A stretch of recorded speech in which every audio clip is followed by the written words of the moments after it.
supposed to talk about engineering, and that is what the Tech Voice Africa people are telling us. And Yes. I'm David. Anyway, I'm David. I'm a communications person in the. I've worked in the tech industry for a while. And you? I'm Dennis Quay, and I've been in the telecom industry for 8 years. This is my 8th year, actually. Awesome. What is your anniversary? Uh, I joined in August 2011, which will be 7 years. Wow, super. So, okay, not to jump the gun, what do you think of the current Ghanaian engineering landscape now? So, I think it's beautiful. Actually, in Ghana, engineering has a good footing if I should compare it to the sub-Saharan Africa region. Okay. Currently, we have about 3 universities churning out roughly 5,000 to 6,000 engineers every year.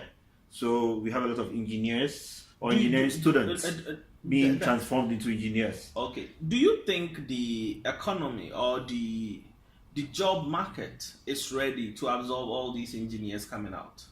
Okay, so I believe the job market can accommodate them, but then there is the need for that bridging of the gap between what is being taught in school and what is actually on the floor or in the working class. Because an example, every year a lot of engineers are being churned out from the school. Yes. They are engineering students. Sure. There are a lot of industries which require specialized engineers, and there's a gap because there's no training for these engineers. So usually they divert into other fields. But then yes, we have the potential. We have people with engineering backgrounds and training, which can easily be trained maybe in a short period of time to become real engineers. Okay, I agree with you because I had a privilege of hanging with some students, engineering students from K University. My observation was they said there was a huge gap between what was actually being taught in school and what is on the job market. And one funny thing they said was like this boiler at K University, which is like really huge. Yes. It uses the same technology these vulcanizers use, that pressure pump, but like the setup in K University like is so big, like the olden days, and it's still there. It makes me wonder how prepared they are for the job market. So, one, they are not as prepared as their counterparts, let's say, if they were to be in Europe or Asia or maybe in the Americas. However, our system is such that it gives you the fundamentals of being an engineer. So with little polishing, they can easily fit into the job market. Let me give you an example. Okay. Say for K University too, there are some programs in computer engineering or computer telecom engineering where the students take professional courses as part of their courses, like CCNA networking. In this case, you come out and you're a certified CCNA engineer. So these are the models which should be, if I should say, borrowed more and applied so that we can have a working class engineers. Okay, but then don't you think it's high time the schools restructure or remodule their syllabi? I think it's long overdue because the syllabi by the different departments are way outmoded by now. And coupling it with... What do you think is causing this? Why are they not modifying it? So, without sounding political or in any way, I know it's two ways. First, from the lecturer's point of view, there's a lot of regurgitation of old information, old notes, old Pasco. You know, we all went to school, we're all looking for Pasco. Oh, okay. So Pasco has been the order of the day. You write the same paper which your father wrote when he was in school. But then technology keeps changing every day. Every day. Your father That is my frustration. Your father didn't have a mobile phone. When I was in school, not so long ago, there was no WhatsApp, there was no Facebook, there was no Android phone. It's amazing. So, but now it's all over the place. Yeah, so if you have the same material which has been regurgitated over and over again, then there's a problem. Then another problem to which comes with the government. Because there needs to be funding into research. Every big country, every big industry needs research. But then how much goes into our research, into our universities? How much money goes into the research and what actually comes out of that? What happens to all the theses every year engineering students present? Is there any special fund for bringing them into fusion? See, so that is also a gap. And Okay. finally, we have the students. Yes. Skills or working skills can't all be learned in the classroom. Totally, I So agree. there are centers like the Kofi Annan ICT Institute, which teach other advanced courses, which students can take advantage of during the long vacations.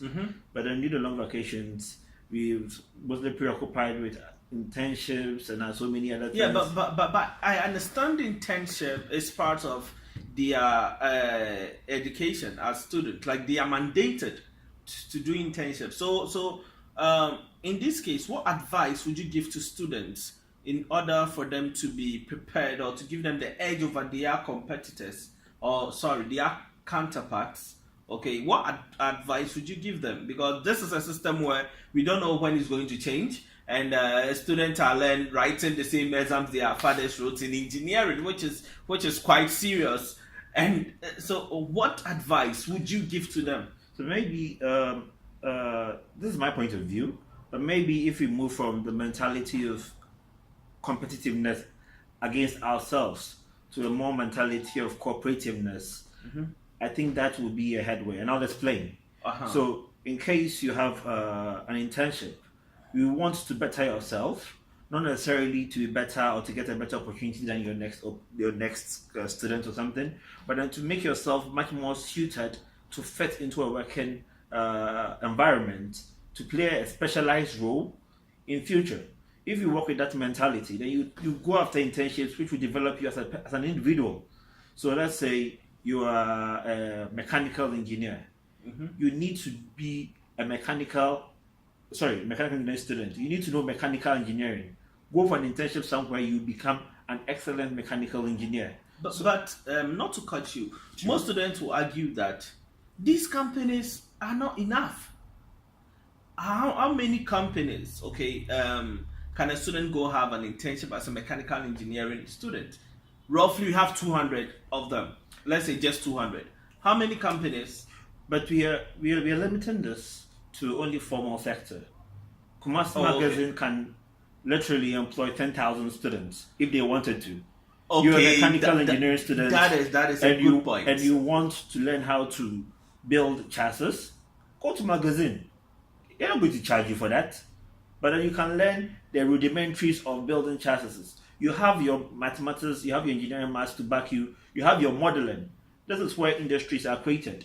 But then if you apply to, let's say, maybe mechanical Lloyd, and you're just going there to change oil. Yes. As a chemical engineer, as a mechanical, you're just going to change oil for 3 months and you come back. How do you now become an engineer? So you think we should, as engineers, we should look beyond the formal sector, because a lot of engineering, and I agree, especially mechanical engineering, is being done by the informal sector. Every fitting shop is belongs to the informal sector. Okay, so how do we marry the two? What role do you think our lecturers, decision makers, policy makers can make, to marry these two, to ensure students will now take more or pay more attention to the informal sector, like the normal the magazine abosu kind. So let's take these three countries as an example. First, Germany. Germany emphasizes 70% of its education in apprenticeship. Okay. So in Germany, 70% of the people or students all have to undergo a form of apprenticeship. They believe that in training apprentices, you get master skills persons. Okay. Look at Japan. Japan also has a similar model of having to learn under someone. So your spare time, you're performing an apprenticeship in a small shop somewhere, in an electronic shop somewhere. You're learning basic soldering. You're learning how to make basic electrical gadgets. That is where the direction goes. And if you correspond it to what our system is like, we want to have or to sit in white collar jobs, Everyone does. have very little work to do with debt or anything of that sort. But you realize that unemployment in Germany is less than 5%. Totally, I do. So what can government do? Policy. the informal sector, how are you going to help them to absorb these people you want them to come for apprenticeship? What tools do they need? We know South Kantanka assembles vehicles. He assembles vehicles which meet international standards. But I've never heard a student say, I'm going to have my internship or attachment with Safo Kantanka. Some actually do. Okay. Some actually do and actually takes them on. But then what government can do is that to provide him with more facilities.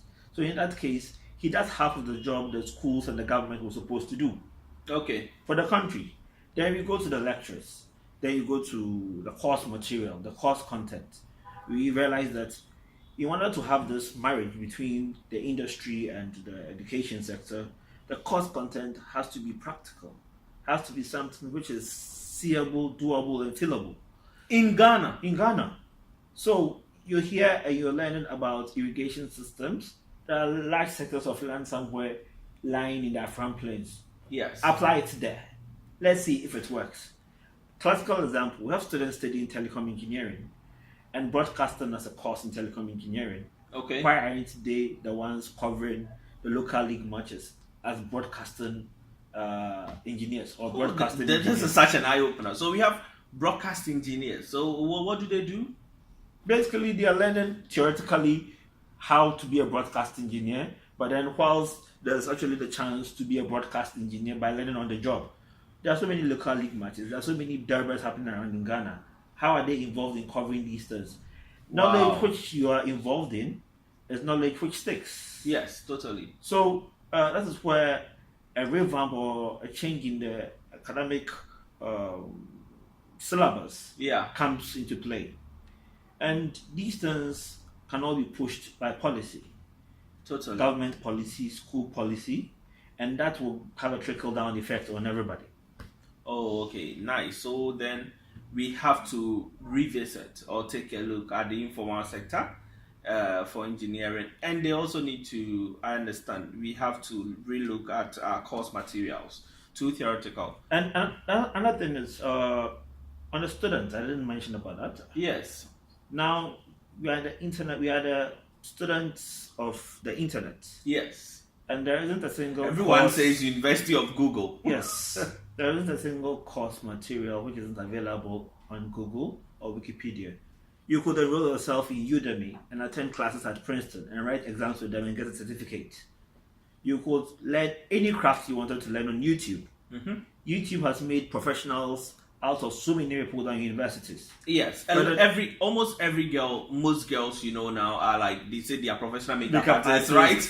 Hairdressers, nail designers. University of YouTube. But you see, the students in school have a problem. Their problem is most of these lecturers want you to write exactly what is in their handouts because they are selling these handouts. So if you learn online, it's probably not what is in the handout. Don't you think it's because of this? Most of them are reluctant to even research beyond what they are being taught. So that's why I think you're overall thinking about what your role is in nation building or in industrialization of Ghana is. That's where it comes to play. If you think you came to be an engineer to pass exams, you'll be disappointed because you pass exams for 4 years, you come out and you'll be a useless engineer. Thank you. Even to yourself. So that's a good one. If you're going to pass exams, make sure you pass exams well. It's past questions you need to pass exams, but then learn to be an engineer. Okay. Learn to code for yourself. Mm-hmm. Go to Code Academy. Learn to take courses. Learn to model. Go to Udemy. In that case, no one cares about your certificate after your first interview. Totally. No one does. Yes. I've been working and nobody asked me which class I graduated with for the past 7 years in any interview I've ever been in. No one does. So it's more about it's more about building yourself. Yeah. And if you take the time and the facilities to build yourself, and believe you me, currently, I think with the help of a lot of telcos, there's internet services, basically free Wi-Fi for most students. Yes. And I wouldn't ask for it now. We used to download a lot of series and games and movies. We all did. Yes. We still do. We still do. But then free internet you're not paying for. It's like the best university you can afford. Yes. Totally. It's like being enrolled in all the world's universities without paying a dime because you paid it as a school fee somewhere in your university admission. So why not make the best out of it? The world is not as it was 10 years ago or even 15 years ago. Now the world is in our hands. Totally. So as engineering students, we can't really have an excuse again. I think you said it all. Engineering students can no longer have an excuse. Look beyond what your lecturer is teaching, and then make something for yourself. It's been so nice talking to you, Dennis. Thank you. Nice. Thank you. So, I hope we do this more often. yes, we will. We will if they give us the chance. No we will. problem. Next time, let's talk about artificial intelligence, cyber forensics, all those things. I think they are very interesting fields. Okay, so let's hope the Tech Voice Africa team will give us an opportunity to have another interesting dialogue on AI, forensics, robotics. Yes. That would be super, super nice. Thank you so much. Thank Nice you. having you.